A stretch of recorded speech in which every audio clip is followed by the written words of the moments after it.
Good afternoon, good morning, good evening to everyone who's watching today. As already described by Hannah, I've got a brief set of remarks for you, and then we'll end with a fantastic panel of university leaders who are leading innovation on their campuses and responding to workforce demands. So off we go. As said, I'm Vice President of Learning at edX.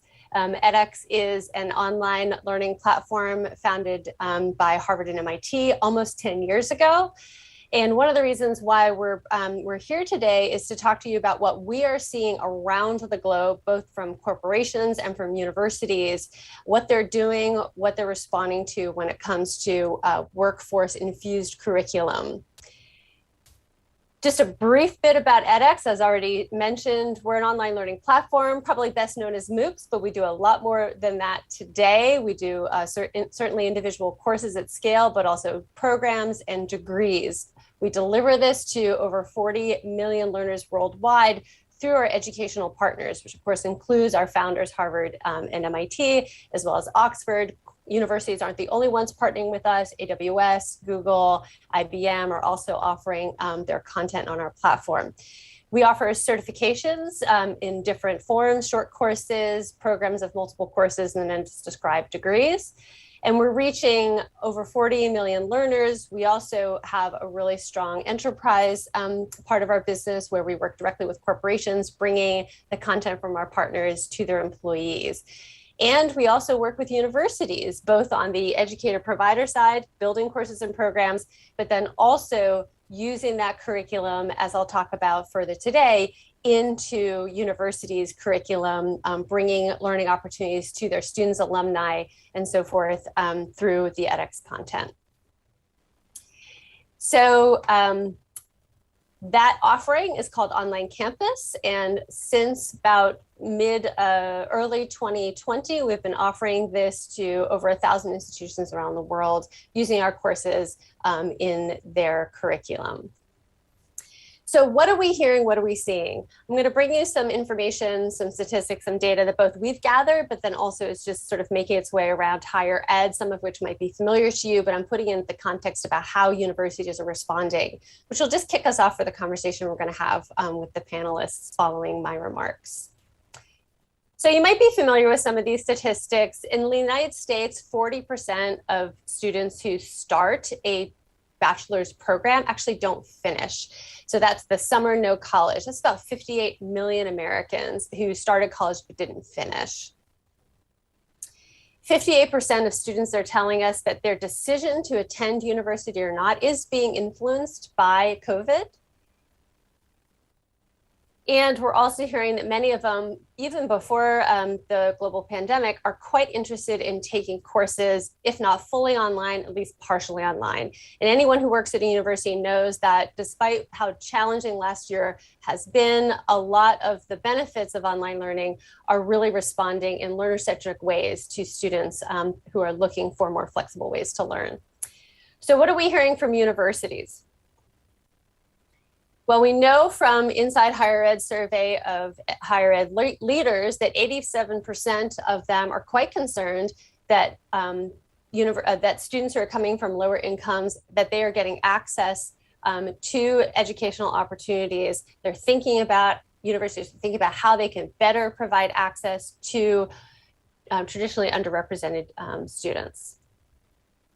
We're also seeing faculty responding to workload questions. They're feeling really stressed out. There's so much to learn if they've never done online learning before. And certainly if they have, just the amount of work transferring courses and then just maintenance of those courses, updating those courses, and then all the other things that faculty and teachers do around student services, academic advising, helping students get into and through programs and other services they need. Is just making people feel really overwhelmed.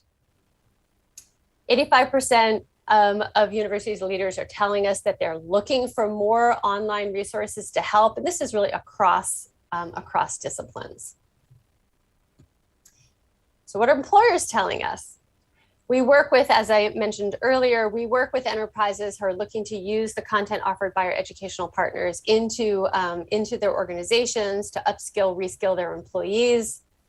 And here's some of the things that we've seen over the last couple of years of working closely with these organizations. So in 2019, this is just showing you the top topics of interest to enterprises who are using edX courses with their employees. And you're going to see an interesting shift. So the 15 top courses being used by enterprises were in these sort of traditional hard skills, if you will.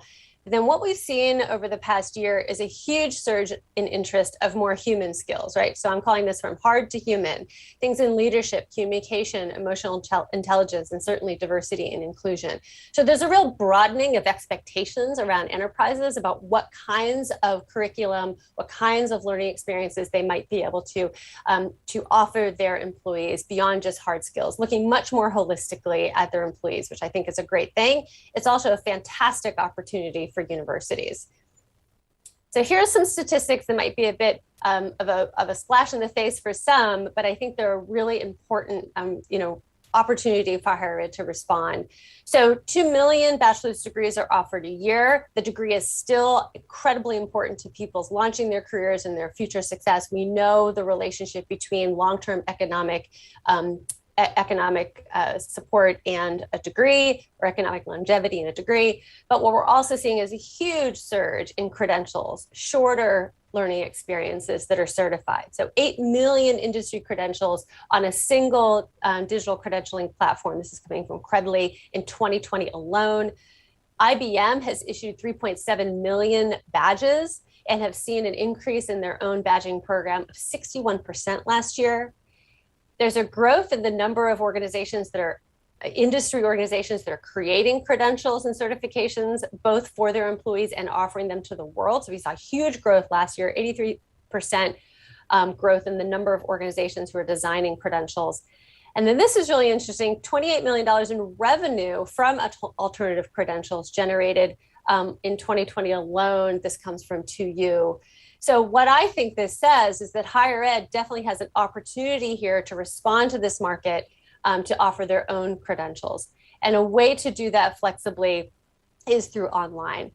And so looking at the time, I just want to be quick here. I suspect a lot of people who are listening already know this about online learning, but certainly provides an opportunity to create programs that can be broken apart, modular. You offer content online to your university students, but why can't you reuse that in other forms, to your alumni, again, to employers and so forth. And we're seeing a lot of that happening with what people are doing with our programs.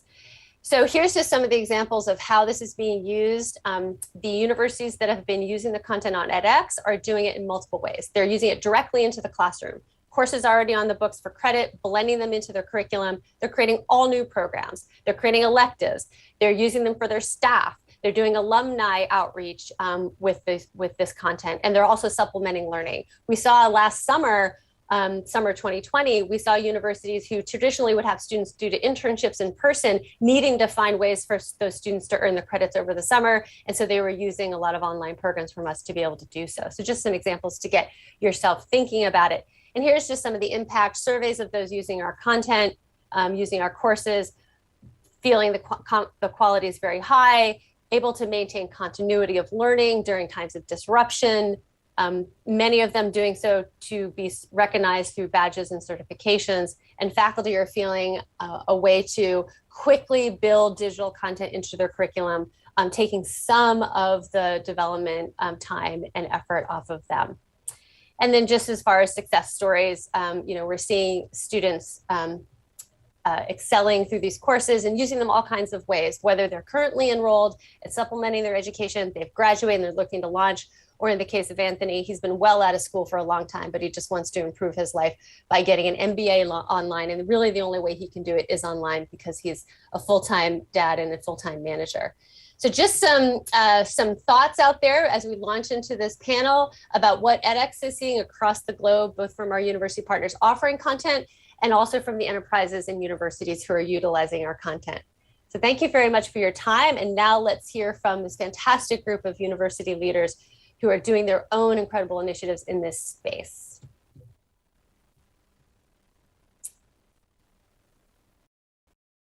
Okay, so thank you very much for joining us. I'm just going to ask each one of you to introduce yourselves briefly, and then I'll jump into my questions. So Gary, could we start with you? Sure. Hi, everyone. So my name is Gary Bertolini. I'm a Senior Vice President for Purdue Online programs, as well as leading initiatives in learning innovation at Purdue in West Lafayette, Indiana. Thank you. Great, Gary. Richard. Yeah, my name is Richard Sinise. I'm president of Capella University, mostly online university founded in 1993. And I've been in higher ed since 1985, which I hate to admit. You've seen it all. You've seen online from the 80s, the 90s, and so forth. Thank you so much. Tom. Hi, everybody. My name is Tom Monahan. I'm CEO and president of DeVry University, which is 90 years old, and we have a deep focus on adult learners. And as a result, we've been principally online for a long time. About 90% of our learning happens online. I'm a total newcomer to the education sector. I was spent the better part of the last 30 years as a company builder and as CEO of both publicly listed and private equity-backed technology companies. Great, thank you. And Donna. Hello, everyone. I'm Donna Levin, and I am the CEO of the Arthur M. Blank School for Entrepreneurial Leadership. Really excited about your data, especially with the focus on leadership and why this school was created at Babson. And similar to Tom, I consider myself an entrepreneur who masquerades as an academic. My background also has been as an entrepreneur, as a founder, multiple venture-backed companies, and made the transition to academia because the world needs more entrepreneurial leaders, and thrilled to be part of this conversation. Donna, I'm going to keep you up there for our first question. So I do have some prepared questions, but certainly audience, ask your questions. We will take them also as we go. So to start off, I'm going to invite each one of you, and I'll call out so we can stay organized. What is your institution doing to respond to the demands of the future workforce? Can you talk to us about an initiative or two, Donna, at Babson? Absolutely, I would. Okay, so prior to planning for this, Gary said you're going to have to cut him off. You're probably going to have to stop me. Okay, I will. About this topic. So the first one was the creation of the Arthur M. Blank School for Entrepreneurial Leadership, or the Blank School. We know more than ever, especially with that data, knowing that the jobs of the future haven't been created. We need more entrepreneurial leaders more than ever. In addition to the school that serves as a resource for the entire Babson community, including our alums and resources across all ages and stages, we have entrepreneurship at our core and our DNA. So we are constantly reinventing and reassessing our curriculum and evolving. I thought it was really interesting on this focus also on badging. We are also seeing that from the demand, and one of the ways that we have responded is creating a diversity, equity, inclusion badge for our students, doing more online and more stackable degree programs so that we can meet learners where they're at and in modes and in times when they're ready. Fantastic. Thank you, Donna. I didn't have to cut you off. Gary, why don't you tell us what you're doing at Purdue? Yeah, so you might have to cut me off too. So there's a lot going on at Purdue. First of all, it's all around the themes of access and affordability. On the affordability side, Purdue has not raised tuition for the last 10 years, which is pretty remarkable. And we're thriving, by the way. We haven't gone bankrupt, which is a good thing. The access side is we got into online instruction quite heavily about 5 years ago, including the purchase of a proprietary school. We now call it Purdue Global. That provides service really in coursework and degree programs for primarily working professionals, but also those huge number of people that did not finish college, as you alerted us in one of your slides, Nina, earlier.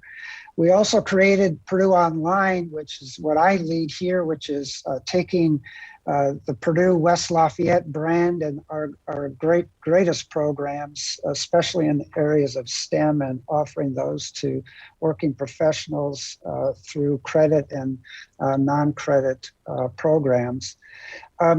I also just came into this position a little while ago. We created a brand new college from an existing college. It's called the Purdue Polytechnic Institute. And it's really was created to serve the needs of business and industry. It's what I call the 21st century version of the Polytechnic, the first one being created many, many decades ago to serve the new discipline of engineering at the time. Well, we actually see there's emerging discipline, if you will, around digital transformation. And so all the programs really focus around that. And it's the fastest growing college here on campus for the last 5 years. It has some of the highest starting salaries and very, very high demand. And we created that college around 10 type of learning initiatives that are very forward looking. So all of the students have year-long senior capstone projects, most of those in partnership with business and industry. They are all required to do internships and to address what you referred to, Nina, on these human skills. All the students take a 15 credit hour liberal arts, what's called a cornerstone certificate, and we designed that in collaboration with liberal arts. And so now we are having highly technically skilled and prepared graduates that have a very deep understanding of the liberal arts, and which really helps them with their communication and problem solving and teamwork. And so those are a few things that we've done. Okay. Fantastic. Thank you so much. So far I'm hearing about modularity. I'm hearing about deep integration of workplace and human skills into the curriculum. Fantastic. Tom, why don't you talk to us a little bit about what you're doing over there at DeVry? Terrific. Thank you. And I appreciate being part of this conversation because I'm taking plenty of notes as my colleagues speak. So I appreciate being part of this. I think, we have always understood, or really begun to understand, that DeVry is part of industry supply chain. We work, we supply the most vital part of anyone's competitive advantage, which is great people. And we think ourselves as almost being a two-sided organization where we have to face students and be very focused on their needs, but also face employers, corporates, and others, and understand their needs. And so we put real energy into that. And we think about that as being both the what's of education and the hows of education. So the what's, trying to keep our curriculum incredibly relevant, tight linkages with accrediting organizations, not only our parent accreditor, but any industry certifier that we think has real end market credential. We spend a lot of time integrating into. We have about 500 employer partners, and we organize them into national advisory committees by our key curriculum areas to be in constant dialogue with them around what's important for them right now. And we try to make sure that's just, as in any industry, we're listening to the people whom we are suppliers to, keying in on what they need and acting very quickly to support them. And then our time on the house is as much as possible mimicking how work gets done and mimicking what people are doing. And the easiest example I can point to in our system is we don't run a semester program. We have 6 effectively 2-month sessions a year, and we try to incorporate into that cycle time agile principles. I mean, most work now gets done in agile team structures with the idea that if you're moving more quickly, you can gather feedback more quickly, you can generate data that's of high value more quickly, and you can adjust. And it allows you to be much more responsive to both the needs of the student as you gain data every 8 weeks about a student, but also allows them to stack their curriculum and put modular curriculum together in ways that tracks a very dynamic and changing workforce. And like everyone else, I love the hard to human piece. As we confront DeVry historically prepares people to thrive in a world of technology, and yet we're also seeing the advent of platform-based technologies, no-code, low-code technology, structures, more API-based app modernization, things that change the nature of work in the technology sector. So we're trying to stay very close to that dynamic as well. Great. So much to unpack there. I've got tons of questions to follow up, but next I'd like to hear from Richard about what you're doing over at Capella. Well, thank you. You know, Capella was founded on this very question.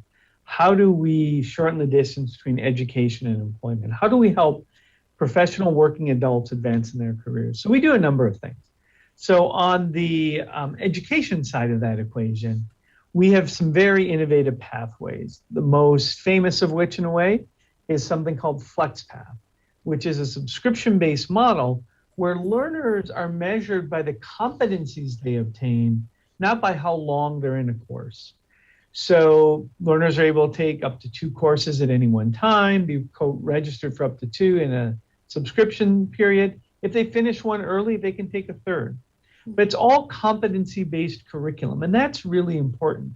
Throughout all of our pathways, all of our programs use competencies. Those are the knowledge, skills, and professional dispositions required of someone who holds the credential in the workplace. And we backwards design everything so that it all fits together in that way. We also have worked on reimagining general education. So what are the 10 sort of, as you call them, human skills, right? There's lots of lists of these, but we worked with some national advisory groups and chose 10. And we said, let's design all of those into our general education courses, so that as people are completing general education, they're studying history, they're learning leadership, or they're learning communication as well. And it's all scaffolded. Nothing is one and done. So it's all scaffolded together. On the employer front, you know, we have over 800 employer partners, almost half of which are in healthcare. And so we work very closely with those partners to ensure that our alumni and our graduates are learning the competencies and being able to demonstrate them that they need to be effective in the workplace. Thank you. One thing that I am just struck by for all of you is you're doing significant work, each one of you, and you're doing it in really innovative or different ways. I mean, I heard agile, your modularity, you're reaching into the industry for them to have input into your curriculum using agile methods.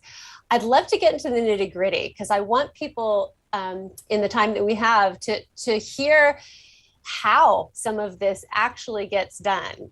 If you're willing to talk to us about maybe some of the difficult conversations or the mindset shifts you have to have, or some of the ways and perhaps you've even had to work around traditional policies or processes, change management challenges that you've had, just to help other people understand ways that they can start doing this work. And we are starting to get some questions from the audience, but I'm definitely going to get to. But I'd like to first perhaps start with you, since you're on the screen right now, Dick. Is there a challenging story you'd like to share, or a triumph that was really critical to moving this work forward? Do you think could be helpful to the audience? For sure. So Capella started with this in its DNA. So we didn't have people left tenured faculty positions to come and create Capella University. But what people have to understand, if you're going to come to Capella as a faculty member, it's no longer an individual sport, it's a team sport. Right? We're going to surround you with instructional designers, instructional architects. We're going to bring in expertise from the industry to help you as the subject matter expert create a course, or to help you deliver and teach a course, right? So that's a big part of our DNA. What I think our secret sauce is vision and commitment to the same mission. Professionally relevant credentials. Flexibility, affordability, and personalizing the experience. And we test ourselves every time we have an innovation against those 4. And if we're honest with ourselves and we're looking from the outside in, we'll get it right. When we dilute ourselves, we get it wrong. But we put the learner at the center and focus on those 4 principles.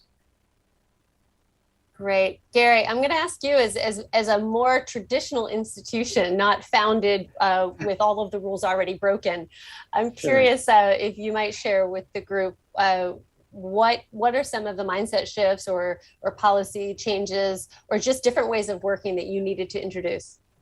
Yeah. So the first mindset set shift I would recommend is you as a leader.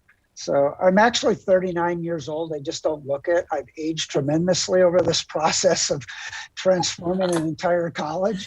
And so you really personally, you need to have leadership stamina in order to do this.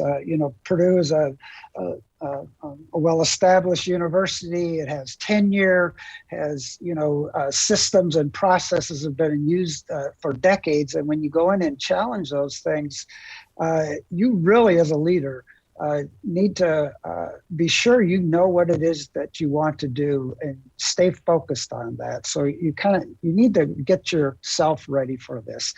And so that's one level. The second level is you need to sell this to the upper administration. And so I got the president of the university and the board of trustees to get behind this idea and actually invest in it. And not just silently, vocally. Always being there, reinforcing that this is a good thing. This is what we want to do as Purdue University. And so we were able to actually turn around a college that for 10 straight years was losing enrollment to where we are right now, which is having the highest growth enrollment of the entire campus out of the 10 colleges. And so you can do it, but you have to really plan for it. And so we created a strategic plan about what we were going to do over a 3 to 5 year period of time. But what I found out is the most important plan is not the strategic plan, it's the tactical plan. What I found out in my experience, especially in higher education, is strategic plans actually end up on shelves and people talk about it, but they don't actually do anything because they don't know the path forward. And you have to help them with that. And so we brought in people from the outside who actually did a lot of this kind of transformative work in industry to get some ideas. And so we had large sessions, and then we invested heavily in our faculty, so professional development, because they are the ones that are on the front lines and actually have to do the bulk of the work. And we brought them in the summer. We got a large external grant, and we paid them over the summer to actually do the transformation. And as soon as you do that, you get buy-in, because now they are the ones that are driving it, the process. And once you get to that point, you have the tipping point, and then it's just like, get out of the way. Tell me what you need, as a leader, and I will try and provide that for you. But that first 18 months to 2 years can be extremely painful, but you cannot give up. You have to stay with it. And eventually you'll turn the corner, and it's worth it. Tell me, even though I've aged prematurely, I'll take the gray hair because of what we've accomplished. Great. One of the things that you mentioned was this idea of bringing in folks to help with the transformation. And I have noticed recently roles at the highest level in the provost's office, president's office, looking for chief transformation officers at universities, which is something I'd never seen before. To that end, Donna, you have a CEO title inside of a university, which I think for some people is quite unusual. Maybe you can tell us a little bit about how that came about, and why it's important that both your title and the Arthur Blank School is organized that way. Absolutely. Want to respond that I'm in that 18 to 24 month period. So I really appreciate those insights. So I'll go back to sort of the title on why a CEO versus a dean. It is something new. And so the school in itself, or a school within a school, you can think of it as Babson's a resource for the entire community and almost an innovation hub for undergrad, graduate, executive education. And as we're going to be testing new models of how we deliver education, how we make that sustainable, how we respond to the needs of, learners and make sure that we're also cost efficient. I think in the wisdom of the trustees, they wanted a CEO versus a dean in this role. So that's sort of interchangeable. I wanted to respond because I thought it really resonated what you said, that change is not easy. And I had a few thoughts because yes, every place has a strategic plan. And I do agree, it's not the what, it is really the how. And there are a few ways that we're continuing to move forward. That helps that we all sort of believe in the same values of, yes, there's learner success, but what happens when you truly put people first and you listen and respond? I went off on this glorious path of listening to the community when I first arrived, and heard all kinds of wonderful things on the hopes and aspirations. And I also heard what I called this fruit from the road that was able to sort of put on an iceberg to make clear to the entire community. I heard it all. I heard about the past 5 presidents. I heard about the past 3 provosts. I heard about their concerns, their fears, their priorities.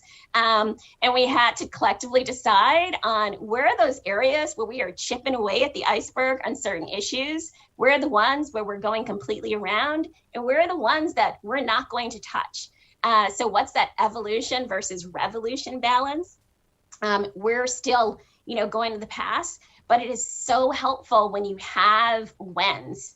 And the future's bright. We have great momentum, and we can really start to see the impact of our efforts already on our learners in the community. Oh, that's great. Tom, as our other outsider, now insider, new to academia, I'd love to hear your thoughts on the value of what you brought from outside of academia and into DeVry, and then anything else. And thank you, Don. Anything else you want to respond to you've heard so far? Sure. I think probably I'll go to what's hard, because you have to change not only internally, right, but you also have to change the perspective of partners up and down the value chain, and there's a perception change that you have to engineer as you change. As Dick said, like Capella, DeVry was built to help students get to the next meaningful step in their professional careers, and that gives a lot of clarity of mission. And as we've connected with the corporate community, one of the things that I'm a product guy by heart, and one of the things that was interesting is in my first conversations with corporate partners, there's a little bit of like, yeah, I'll give you feedback about your curriculum, but your university, you don't change. And then to say, okay, well, we see you as a vital and important part of our market. We're going to close the loop with you. We're going to show we listened. We're going to come back. We're going to show you the rate of change and try to be an agile partner to you in those senses. So that, changing the perception of our partners, whether it be, local partners, local chambers of commerce, state government, whomever we're dealing with, to show that we can test and learn. And I love Donna's phrase, constant reinvention, and show our work in a way to show that we're changing that. One of the things that I did, one of the things I've really tried to bring from outside the world is I've banned use of the word employer, because I realized I've been CEO most of my adult life, probably 15 years in the public markets, another 5 years or so in private equity-backed companies. And I never once thought of myself as an employer. And I never once went looking for an employee. I may have been looking for software engineers, call center reps, salespeople. And I really wanted us to get more specific as almost a supply chain partner to industry, to say, not, what do you need in general, but what do you need from us? What can we uniquely deliver? And that doesn't mean that some of the human skills you talked about aren't important, but we could be, I wanted to speak the language. I want us to speak the language of the people we're partnering with, so that we can hold ourselves accountable for meeting their needs. So we kind of tried to get away from employer and down to the level of, these are the job categories, these are the curriculums, this is where we're going to compete. And we're also going to be honest where we can't compete, where we're going to say, hey, you need another partner to help you with these. Because I think probably the most authentic test of any partnership is the ability to look your partner in the eye and say, we can't do that for you. We're not the right people, but we can help you find the right people. So getting clear about what we will and won't do, and getting very specific, using their words, not ours, as to where we fit into their business system. And so I'm going to take that to mean that you use the job titles like it's infused in how you talk about the curriculum, the pathways, the courses students are going to take. So they can, in some ways, the student can start learning that language to understand what they're training to be able to do. Is that accurate? Exactly. We try very hard to make sure. And again, these, we all know that, if you started to intro CS course today, the language you started learning today when you get your credential is probably already, flowing down Gartner's hype cycle. It's not there anymore by the time you walk out the door.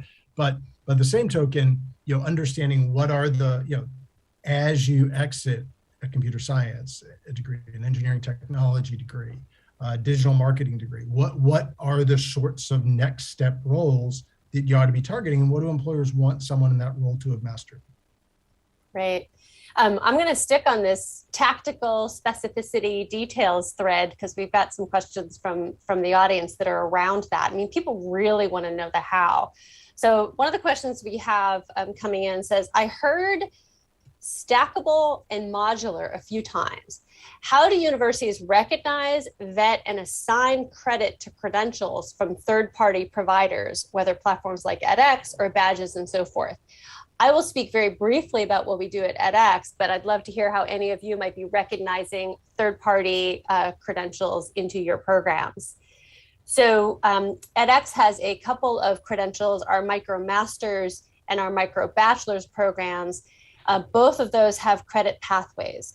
What we did with our MicroMasters programs is we worked with our educator partners. So MIT was the first. They created a supply chain MicroMasters. They designed the curriculum.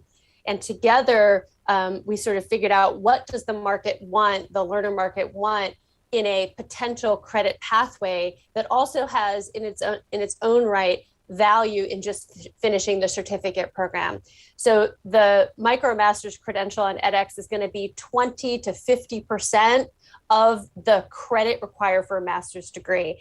And that is determined by the educator creator of that. So they've done the work to align the learning objectives and the experiences on edX as students are taking their MicroMasters credential and how much credit that would account for, and have gone through, in most cases, the usual faculty governance, and if necessary, talking to their accreditation, regional accreditation leaders to make sure that it's going to count. What we've seen from there, which has been so incredible, is we have university partners, for example, Rochester Institute of Technology, really well-known accredited technology school in the Northeast, New York. They have been able to recognize into degrees at RIT across our MicroMasters offerings. So the educational partner has a credit path, but now RIT will also recognize any of those credentials into a master's credit path at RIT. And similarly, they are doing that through their Division of Professional Studies. Apologize if I don't have the name correctly, but the dean there, the Division of Professional Studies, is recognizing those credentials. And there are a bunch of different mechanisms that they have that allow them to recognize whether it's prior learning credit, other sort of vehicles for recognizing credit onto their campuses. In the 5 years I've been doing this work with universities, part of my role is helping universities think through how to accredit this content, either their own or elsewhere. There's usually a vehicle that exists, a policy, whether it's, through an extension school or continuing ed, where they're able to do this. And what's happening is a lot of those old processes are starting to loosen up, and there are new vehicles or mechanisms on universities as higher ed recognizes the value of bringing credentials into their curriculum to do so.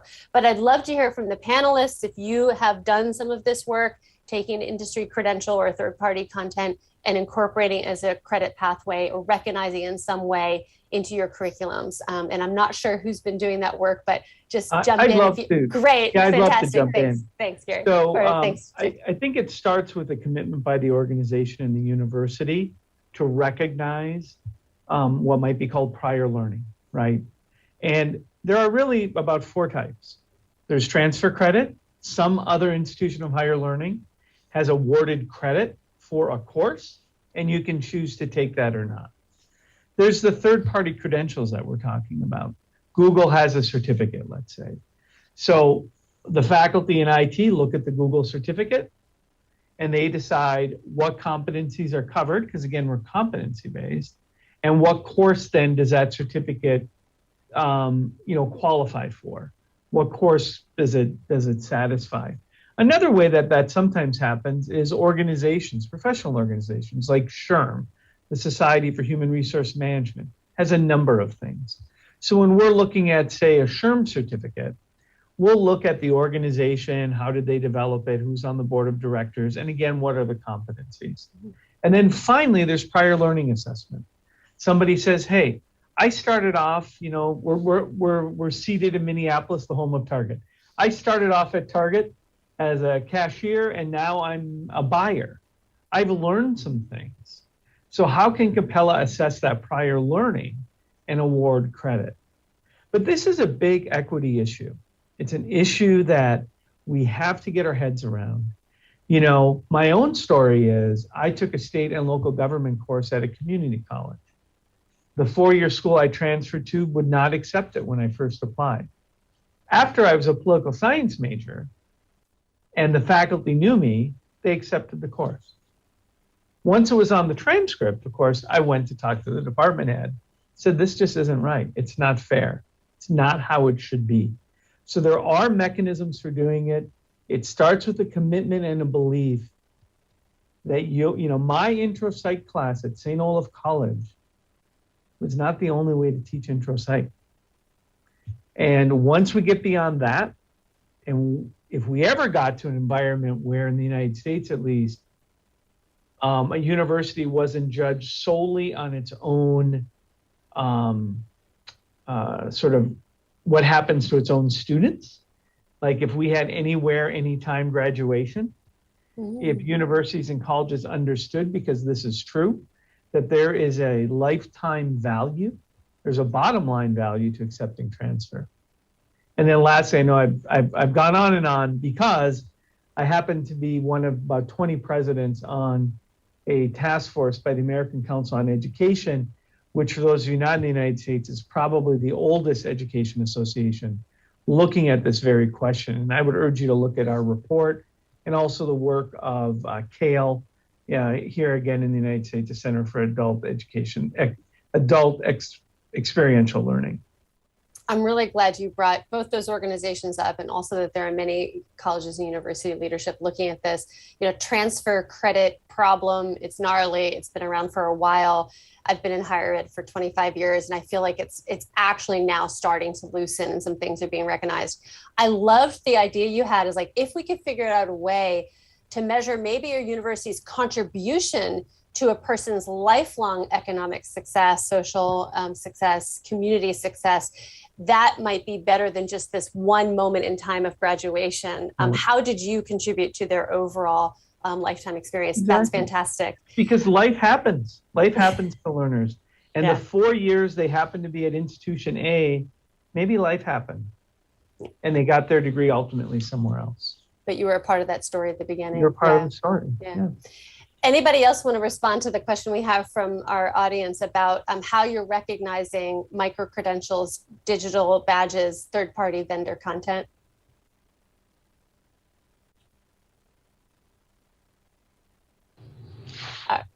All right, so we're going to move on to impact, because you've all described absolutely incredible initiatives that you're doing. I think that everyone can get really excited about the ideas, but natural question is, okay, what's the impact? What are you seeing? Now, for some of you, I know these initiatives are early, so it might be early insights. For others who've been in this space for a while, you probably have some lessons learned, outcomes that you've seen over time. So I'd love to hear about how these initiatives that you're leading are changing learners' lives and leading to the kind of outcomes that students need to be able to make it through the 21st century and all that is to come. So Donna, why don't you kick us off? I know, again, you're early on and you're only in the midst of it, but love to hear what you're seeing already. Absolutely. So a few different things, and I was gonna sort of add to the last conversation because I love this idea of thinking about the transfer and the impact that a university had during the 4 years. But I would love if we could expand that lens because there's I have a firm belief that you should be that academic or that a life partner in someone's journey. So we talk about some of our programming, although we've, done programs, around the globe, starting with programming in kindergarten with educators. We really think about, sort of that age of 14 to forever. And so just wanted to share some of the things that I think are really strong and positive indicators. Our master's degrees that moved online and were truncated, during that time where we all had to pivot, where the belief was that we weren't going to be able to get it done. And once we got it done, seeing an increase in demand over time. Thinking about the growth, we have a leadership certificate that targets mostly nonprofit leaders who need to bring sort of this new entrepreneurial mindset or entrepreneurial thought and action to what they do every day with their limited resources. Seeing the growth and the scale of that program, and then the impact that's being reported by those leaders real time as they work to transform their organizations and continue on their missions. We've developed a number of programs, again, thinking of ages and stages and meeting people where they're at, targeting different minority groups that we know are traditionally challenged. So we have a Black Women's Entrepreneurial Leadership program and a certification that was tested, and now it is seeing tremendous growth in scale. And we're looking to expand that program to meet other learners and entrepreneurs where they're at as they continue to grow. As we sort of take a look at all of the sort of the bets that we're placing, yes, some things it's like, okay, we're going to have to go back and tweak that. That's part of it. But we are seeing such strong directional indicators that we're moving forward. And even more excited on the research front on how can we truly define and measure the impact of these efforts in a way that's not sort of longitudinally, where we're going to have to wait sort of 10 to 20 years to figure out. So more to come on that we're incredibly excited about.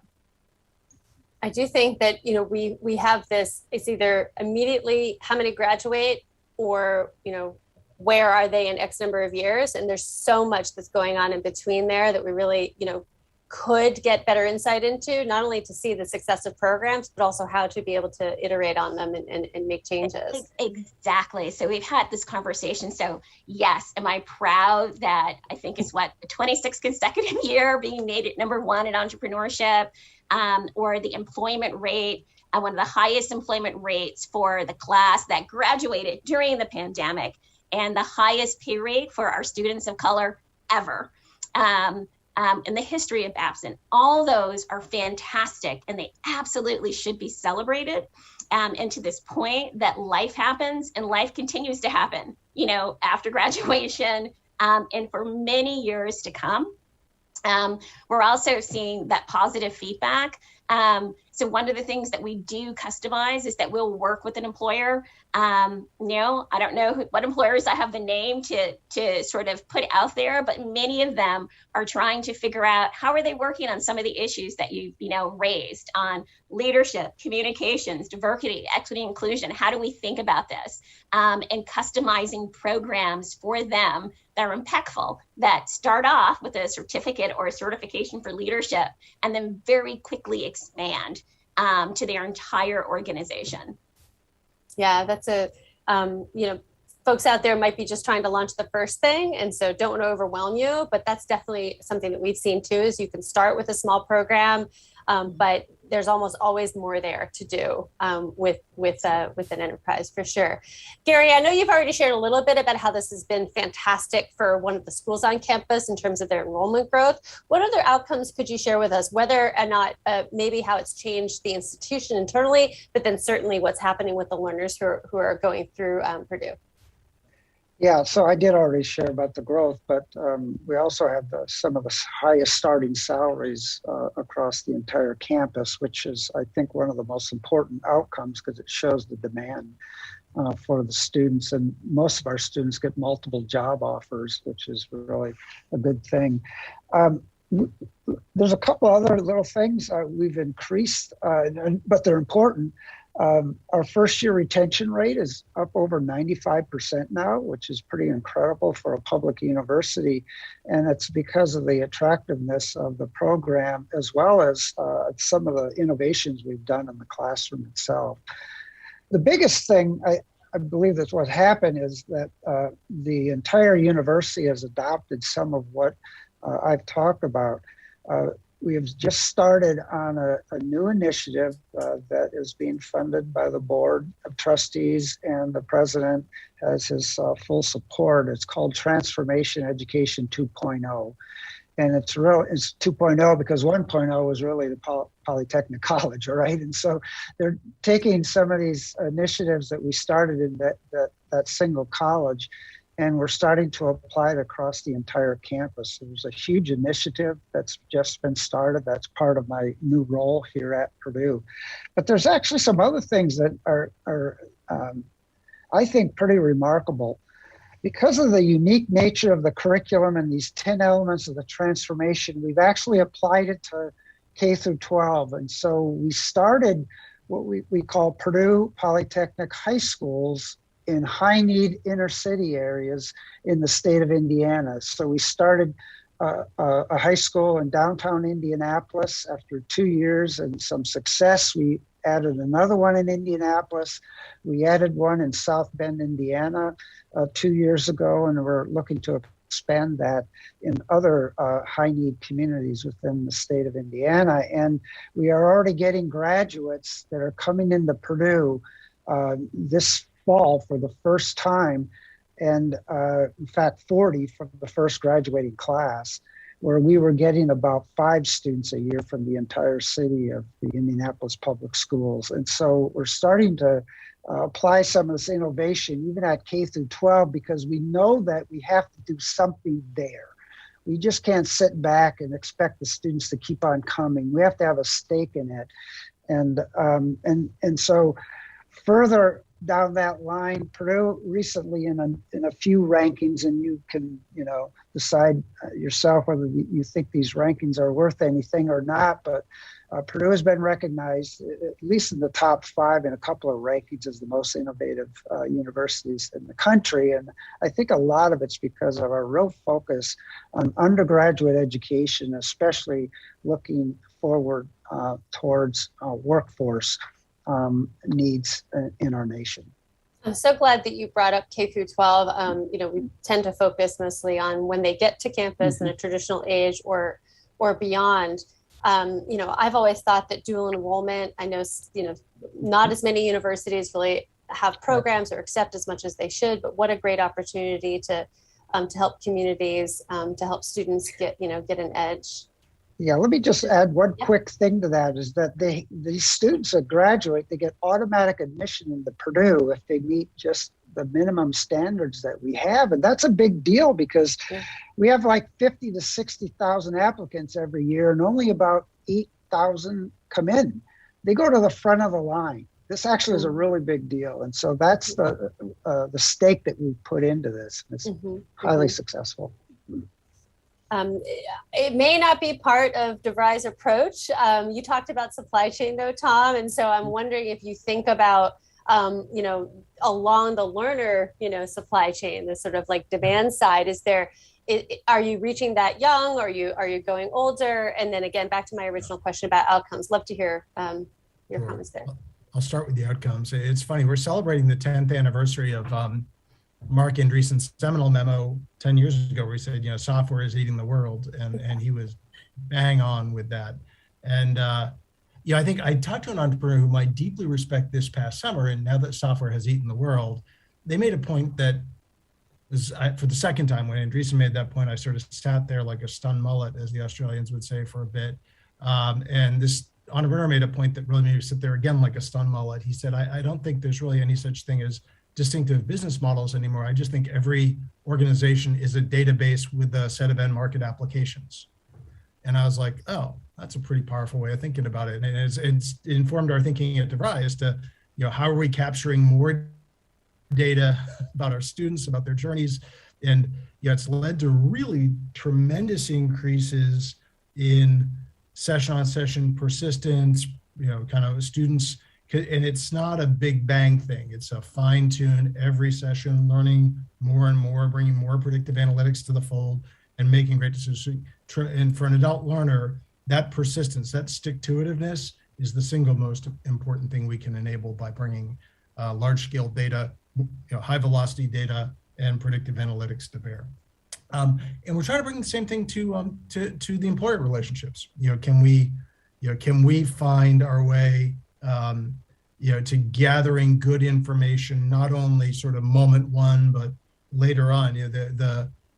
There's now, labor markets are among the most transparent markets in the world. They just haven't always been brought to rigorous standards in terms of interoperability of data. So we're starting to explore ways to capture first direct employer feedback to understand how we're doing it at moment of hire, but then forward, what can we learn from the array of activities that our graduates and our students have within their careers? We're making movies, not making snapshots. So we really want to make sure that the movies we're creating for our students are the ones we want to create. So trying to organize labor market data in meaningful ways that can be tagged back to individual journeys. DeVry serves adult learners, so we don't tend to think so much going backwards, but we do have a couple great dual enrollment programs that are terrific. And we built out those relationships, and we, over time, we found, that focus on employability is every bit as important to a 12th grader as it is to a 35-year-old. I don't want to throw anybody a curveball, but I'm always intrigued by the question about data and what data you're collecting and how you're using it. It's, for many people, I think a lot of leaders, it's a bit of a black box. Like, we either have data and we don't know how to use it, or we don't instrument enough of the experience, the journey to collect what we ought to. So I'll let those on the call choose to talk to us about how you've thought about data, because it wasn't in our prep call and I don't want to throw a curveball. But before we pivot too much from that, Dick, outcomes that you're seeing at Capella from the programs that you've been driving. Yeah, thanks. So I think about these in basically three buckets. Again, our learners are mostly adults, so the runway they have to realize the value of their education is shorter than traditional age students. So professional relevance. So on the input side, it's about competency-based curriculum. But on the output and impact side, we know from surveying our employers that 90% of employers surveyed said that our alum were proficient or excelled at, or exceptional at their job. Flexibility, that's a hugely important aspect of the design of education for working adults. So our FlexPath program is probably the hallmark of that, right? The subscription-based model, move at your own pace, all of those things. What we're finding, though, interestingly, is learners like the advantage to go faster, and we thought when we designed it, all of them would go faster. But sometimes learners go slower as well than their similarly situated counterparts in our regular guided path program, right? In fact, about 59%, when we did a study of people in our traditional paced program based on the credit hour, similarly situated with FlexPath using a complex analytic tool called propensity score matching, we found that 59% of bachelor students went faster and about 42% of master's students went faster, meaning 41% and 58% went slower as well, because it fit their life. That's what working adults need. And they need to be affordable. FlexPath relies on a subscription-based model. We work very hard to keep our overall tuition affordable. And lastly, I would say it has to feel like a community. Many of our learners are first generation. And so we spend a lot of time thinking about how can technology in the course room, outside the course room, build communities of support so people gain confidence so that they can move forward. On your data question, we have been investing in robust data analytics, predictive analytics, using that information. And one of the things that we do as part of an innovative culture is we have 2 academic leaders who report to the provost, one of whom worries about academic innovation, meaning ed tech.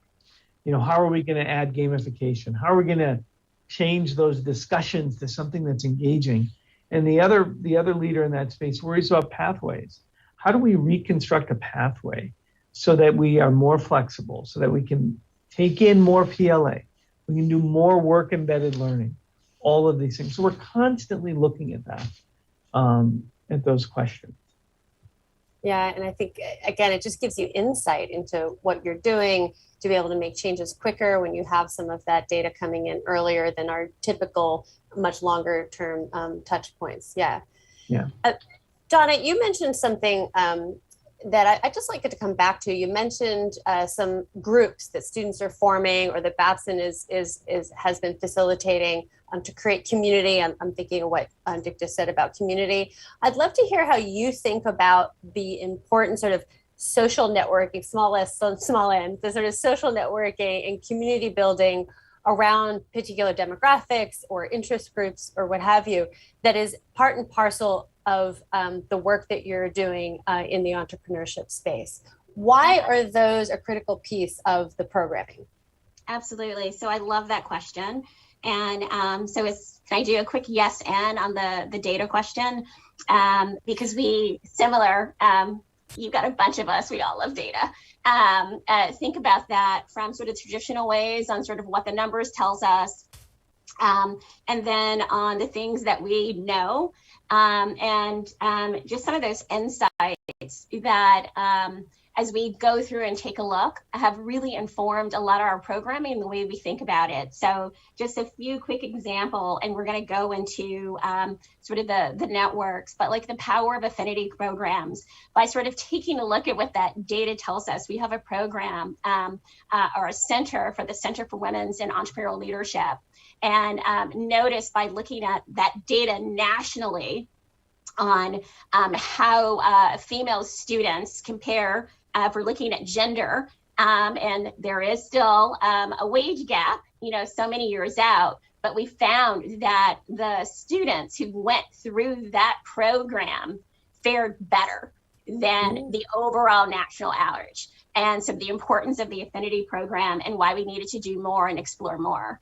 From looking at the data and what our students wanted and learners and sort of where that drop off happens, it informed the need that we needed to move to sort of a 12-month campus. We have something called the Global Entrepreneurship Monitor that we're part of, and we do that US report, and we do this with researchers all around the globe, but it informs the conditions of what entrepreneurs believe they need to be successful, and it gets trended over time. And a lot of that information informs our research and our programs and how we think about it. So coming back to the importance of community and social networks. So before we go deep, I think on every college campus, we are all thinking about what's going on with the learners, yes, from K through 12, but particularly at this point in time, even before the pandemic, when we saw their inquiries and access for all kinds of supports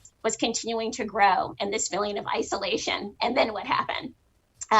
So community being more important than ever.